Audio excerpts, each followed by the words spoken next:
Alors, on se retrouve les CM1. Je vais vous faire la correction de cette division que vous aviez à faire sur votre cahier et ça va me permettre de bien vous expliquer la technique. Donc, je vais faire 653 divisé par 12. Donc, pour rappel, 653 c'est le dividende et 12 c'est le diviseur. Donc, la première chose que je dois faire, c'est je dois chercher combien je vais avoir de chiffres au quotient.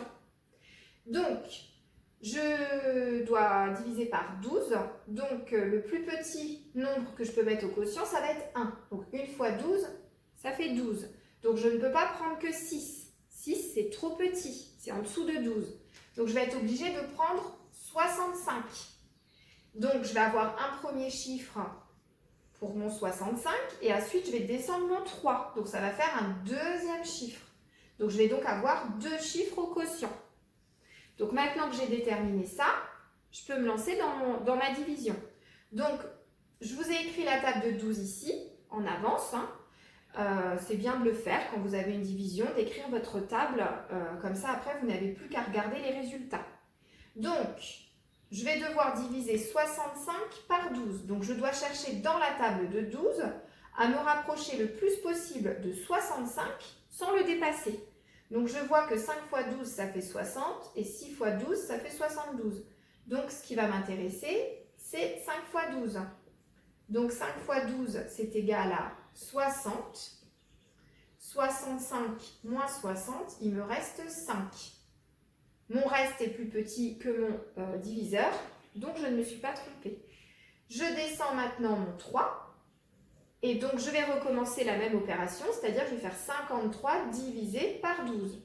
Donc, dans la table de 12, je cherche à me rapprocher le plus possible de 53 sans le dépasser. Je vois que cette fois-ci, ça va être 4 fois 12. Donc, 4 fois 12, c'est égal à 48. Je fais 53 moins 48. Donc, je peux partir de 48 et aller jusqu'à 53. 48 pour aller à 53, ça fait 5. Et ma division est terminée. Mon reste est plus petit que mon diviseur. Donc c'est bon. Donc 653 divisé par 12, c'est égal à 54, reste 5.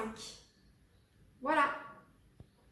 Alors, on se retrouve pour la deuxième division. Donc maintenant, on doit faire 436 divisé par 25. Toujours pareil, première étape, je dois chercher combien je vais avoir de chiffres au diviseur. Donc, je divise par 25.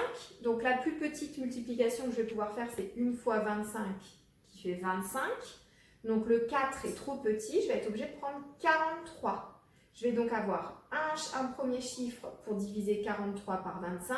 Et après, je vais descendre mon 6. Donc, j'aurai deux chiffres au diviseur. Au quotient.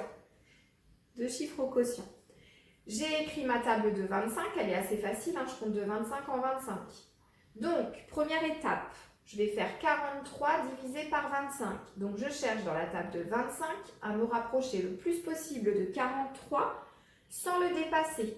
Eh bien, ça va être 1 fois 25, puisque 2 fois 25, c'est 50, c'est déjà trop grand. Donc, 1 fois 25 égale 25. Je fais ma petite soustraction. Donc, 3 moins 5, c'est impossible. Donc, je vais faire 13 moins 5. Ça va faire 8. Et ensuite, 4 moins 3, ça va faire 1. 18 est plus petit que 25. C'est bon.